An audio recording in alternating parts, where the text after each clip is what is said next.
All right, this is my bird feeder. This is my bird food.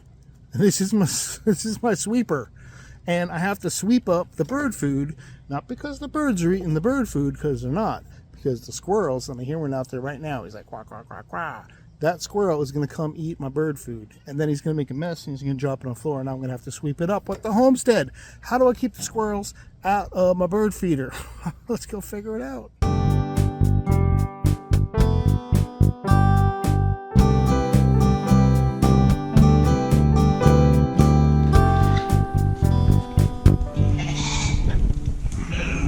All right, before we get to the squirrel problem, let's just take a look around the garden, see what's up. Look at my tomatoes coming up. What do you think about that?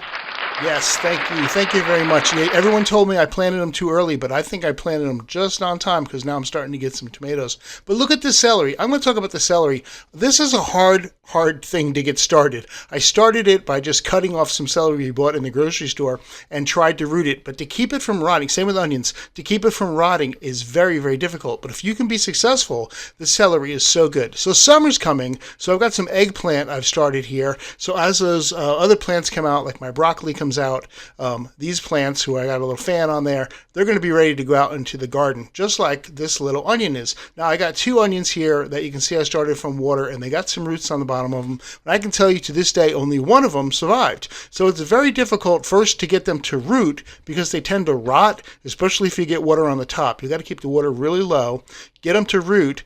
That's fine, and then get them in the ground and keep them with the right moisture, because if not, they just will die. So one of these is growing, hopefully it'll form an onion, and the other one already died on me. But it's worth it because, hey, what else am I going to do?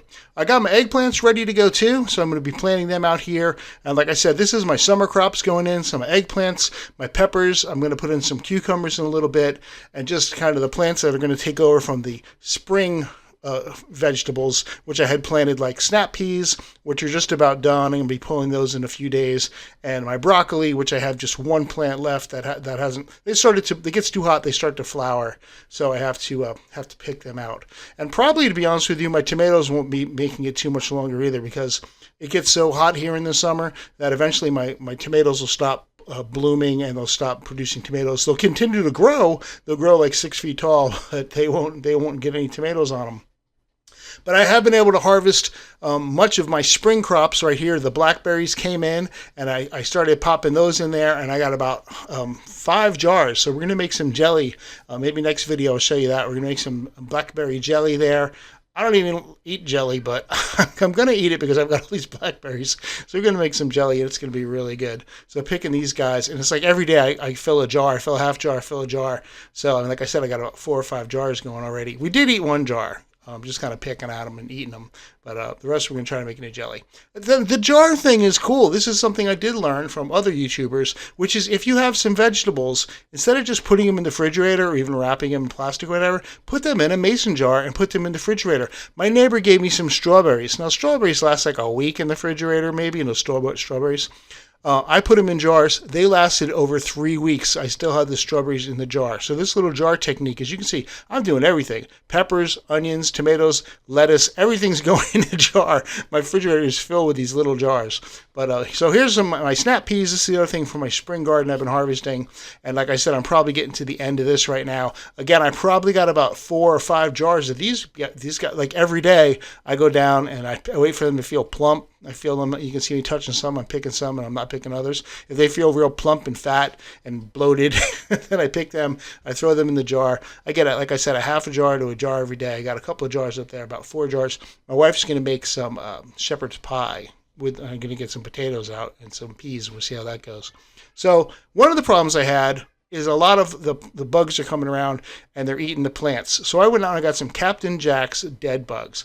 And it's supposed to be organic and not kill everything. So I sprayed it on my broccoli, on the leaves of the broccoli. As you can see, I got some nice broccoli here. I'm going to harvest him. Sprayed it on the cabbage, which I really feel like is the slugs. See this broccoli? See how it's starting to flower? Probably picked that too late. So that's why everything we eat that doesn't go in our mouth is going into the compost. You know, a bag of dirt is like $8, but I found if I got these plastic bins, right, for they used to keep Christmas lights in them. I just put some hole in the bottom to let like the little bugs and worms in, and I'm sticking like all the leftover like vegetable cuttings, pretty much all kinds of stuff I'm throwing in there, coffee grinds, and then I just throw a little dirt on top. And then I put the top on, and I've already got two bins here going. The first one is full already, and I plan to start another bin. It's amazing how quickly, just from your kitchen, you can fill up a compost bin. But also, like with this broccoli, right? I already cut the head off it. It's not going to do anymore. So I'm just going to take him. I'm going to start my new bin. I'm going to throw him in there too. So I'm going to eventually have 3 bins going, and maybe a 4th. And if they all become dirt by next year, that could be like if that was like $10 a bag, and it's like $40 of free dirt that I'll be able to fill my gardens with. So now let's get to the squirrel issue. I did grow sunflowers earlier, and they blossomed, they bloomed, they looked beautiful, and then they just kind of shriveled up like this and dried out. So I'm just going to clip the heads here, and I'm going to take them upstairs. And the plan is, this actually, what I got these seeds from was from the birdseed. Like I had bought store-bought birdseed, and I took the seeds out of it, and I threw them in the dirt here, and I grew these sunflowers from the birdseed. So this is actually birdseed sunflower. So I wanted to, have, because birdseed, gosh, talk about money. Birdseed is like $30 a bag. It's ridiculous. So I thought if I can just grow my own sunflowers, I can just feed these to the birds, which I did. And I kind of tried to pick them out, and I decided, you know what? I'm just going to chop the bottoms off, and just they're dried out. The birds can come pick them off. And so I just laid them in the bird feeder here, figuring the birds are going to come, and they're just going to pick them out. Plus I have some birdseed laid on the bottom. And a little chickadee came, and he was all happy, and he got some birdseed. So nice to see that. And then a little titmouse, I think it is, came, and he got some seed, and he was happy. He flew away. And a beautiful little red cardinal, male cardinal, came by, got some seed, and he left because he was disturbed by this fat guy right here, who didn't leave. The other birds just came, took their seeds, and left. This guy sits there, and he ate, and he ate, and he ate, and then he throws all the seeds onto the floor. So I thought, how can I stop this little rascal? So I thought, he's climbing up the screen, getting to the bird fooder. I'll just take a box, and I'm trying to figure out, I should be able to just fit this box around this bird feeder, and then the squirrel can't get to it. And I had to keep cutting it, but eventually I did figure out how to get it to kind of go around onto it. And I just took a staple gun, and I stapled it up onto the top there, so I figured the squirrel can't get down onto it because he's going to hit the flaps, and the flaps are going to bend, and he's going to fall to his death. And so I got it all set up and ready to go.